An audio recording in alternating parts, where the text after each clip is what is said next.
తాండూరులో సరైన అనుమతులు లేని బడాబాబుల కట్టడాలను కూల్చే దమ్ము హైడ్రాకు కానీ అధికారులకు కానీ ఉందా అని ప్రశ్నిస్తున్నారు జనం. అందరికీ సలాం నమస్కారం. పై న్యూస్ ఇమానియాకు స్వాగతం. నేను రిజ్వాన్ మొహమ్మద్ ముస్తఫా రిజ్వాన్. అయితే ముఖ్యాంశం ఏమున్నదంటే, తాండూరులో అధికారులు ట్యాక్స్లను వసూలు చేశారు. అయితే ఈ ట్యాక్సులు వినూత్న రీతిలో వసూలు చేయడం అందరూ హర్షించారు.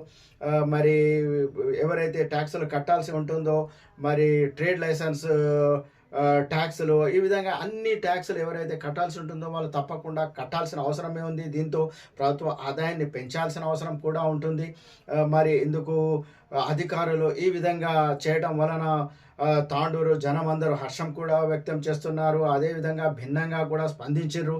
మరి చిన్న చిన్న వ్యాపార వస్తువుల దగ్గర, షట్టర్ల దగ్గర వాళ్ళైతే ఈ విధంగా ట్రాక్టర్లతో చెత్త బండ్లను నిలబెట్టి మరి వాళ్ళ దగ్గర మరీ వసూలు చేసిరు, ముక్కు పిండి మరీ వసూలు చేసిరు.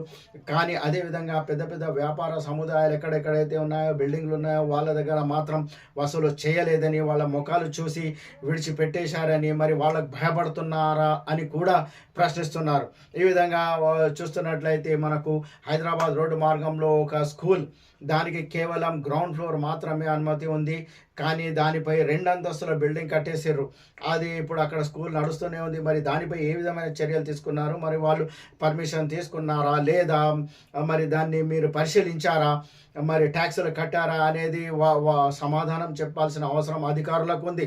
అదేవిధంగా మరి చించోలి రోడ్డు మార్గంలోనైతే పెద్ద పెద్ద షెడ్లను కట్టేసి అక్కడ పెద్ద పెద్ద వ్యాపారాలు, సిమెంట్, స్టీల్, ఈ విధంగా ఎన్నో వ్యాపారాలు చేస్తున్నారు. మరి వాళ్ళకి ఏ విధమైన పర్మిషన్ ఉంది, మరి వాళ్ళకి ట్రేడ్ లైసెన్స్ ఉందా, మరి ట్రేడ్ లైసెన్స్ ఉంటే మరి ఎంత వరకు ఉంది, ఎంత ప్లేస్ వరకు ఉంది. కానీ తెలిసిన విషయం ఏమున్నదంటే, అక్కడ బిల్డింగ్ అదేదైతే కట్టడాలు ఉన్నాయో, రేకుల షెడ్లు ఉన్నాయో, వాటి వెనుక ఉన్న ఈ పాత ఇళ్ళ నంబర్తోనే అవన్నీ నిర్మించుకున్నారని, మరి అవి చూస్తూ ఉంటే అంత పెద్ద పెద్ద వ్యాపార సముదాయం ఏదైతే ఉందో దానికి 40-50 వేల ట్యాక్స్ సాలానా వస్తుందని. కానీ అక్కడ వాళ్ళు తీసుకున్న పర్మిషన్ ఏమో చాలా చిన్న 100 గజాలు 200 గజాల లోపు స్థలానికి మాత్రమే ఆ నంబర్ పైన తీసుకోవడం వలన ప్రభుత్వ ఆదాయానికి గండి కొడుతున్నారు. మరి అటువంటి వాళ్ళపై ఏ విధమైన చర్య తీసుకున్నారు, మరి వాళ్ళ దగ్గర ఏ చెత్త బండ్లను, ఏ చెత్త ట్రాక్టర్లను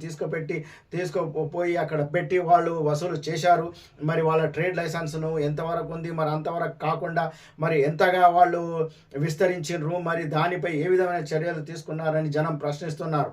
మరి దీనికి కూడా జవాబు చెప్పాల్సిన అవసరం అధికారులకు ఉంది. ఈ విధమైనవి చాలా సముదాయాలు, వ్యాపార సముదాయాలు ఉన్నాయి. మరి వాటిపై ఏ విధమైన చర్యలు తీసుకున్నారని జనం ప్రశ్నిస్తున్నారు. మరి జవాబు చెప్పాల్సిన అవసరం అధికారులకు ఉంది. మరి చలో వచ్చేసారు, ట్యాక్సులు వసూలు చేశారు, మంచి విషయమే. కానీ ఈ విధంగా వాళ్ళను వదిలివేయటం వలన, ఉపేక్షించడం వలన వాళ్ళ ట్యాక్సులు అయితే పెరుగుతూ ఉంటాయి. కానీ వాళ్ళు ఎవరితో రికమెండేషన్తోనూ, ఎవరి ప్రోద్బలంతోనూ ఈ విధమైన చర్యలకు పాల్పడుతూ ఉండవచ్చు. కానీ ఏదో ఒకరోజు తప్పకుండా ట్యాక్సులు కట్టాల్సిందే.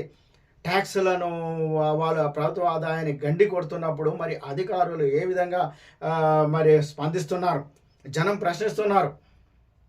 మరి చిన్న చిన్న స్థలాలకు పర్మిషన్ తీసుకొని కనీసం 1000 గజాలు, 800 గజాలు, 500 గజాలు, ఈ విధంగా ఎంతో స్థలాన్ని ఆక్రమించి, మరి వాళ్ళ ప్రైవేట్ స్థలాలే అయినా అక్కడ వాళ్ళు కట్టడాలను కట్టడం జరిగింది. అక్కడ వ్యాపారాలు నిర్వహిస్తున్నారు. ఇకపోతే హ్యాకర్లు ఎవరైతే ఉన్నారో వాళ్ళు రోడ్లపై కూరగాయలు అమ్ముకోవడం కానీ, మరి ఈ విధంగా పళ్ళు అమ్ముకునే వాళ్ళైతే ఏదో రోడ్డు పక్కనే ఉంటారు. కానీ వాళ్ళ సొంత స్థలాలలో పర్మిషన్ మాత్రం కొంచెం చిన్న స్థలానికి తీసుకొని పెద్ద స్థలంలో వ్యాపారాలు నిర్వహిస్తున్నప్పుడు మరి వారిపై చర్యలు తీసుకోవాల్సిన అవసరం ఉంది కదా అని జనం అంటున్నప్పుడు మరి జవాబు చెప్పాల్సిన అవసరం అధికారులకు ఉంది. మరి అదేవిధంగా ఆ కార్యాలయానికి కూతవేటు దూరంలోనే ఫుట్పాత్లను ఆక్రమించి అక్కడ వ్యాపారాలు నిర్వహిస్తున్నారు. ఆ ఫుట్పాత్లు జనం అక్కడ పాదచారులు నడవడానికి ఉంటుంది. కానీ అక్కడ అన్ని వ్యాపారాలు నిర్వహించడం వలన ఆ ఫుట్పాత్‌పై నడక కాదు కదా! దాని పక్కల పార్కింగ్ అన్ని వాహనాలు పార్కింగ్ చేయడం వలన మళ్ళా రాకపోకలకు ఎంతో ఇబ్బందులుగా ఉన్నాయి. మరి దాని గురించి ఏం పట్టించుకున్నారు? అది నిజంగా చెప్పాలంటే అక్కడ వాళ్ళు మేము నెల నెల ఇస్తున్నాము అని అంటున్నారు. మరి ఇది నిజమా? దీనికి కూడా జవాబు చెప్పాల్సిన అవసరం ఉంది. మరి ఆ ఫుట్‌పాత్‌లను కూడా క్లియర్ చేయాల్సిన అవసరం ఉంది. పాదచారుల కోసం ఇబ్బంది కలగకుండా మరి దాన్ని క్లియర్ చేయాల్సిన అవసరం ఉంది. వారికి నోటీస్ ఇవ్వాల్సిన అవసరం ఉంది. అదేవిధంగా ఎవరైతే ట్యాక్సులు కట్టలేదు, చిన్న స్థలానికి తీసుకొని పెద్ద స్థలాన్ని లో వ్యాపారం నిర్వహిస్తున్నారో మరి వాళ్ళపై కూడా ఏ విధమైన చర్యలు తీసుకుంటారు, మరి తీసుకుంటారా లేదా?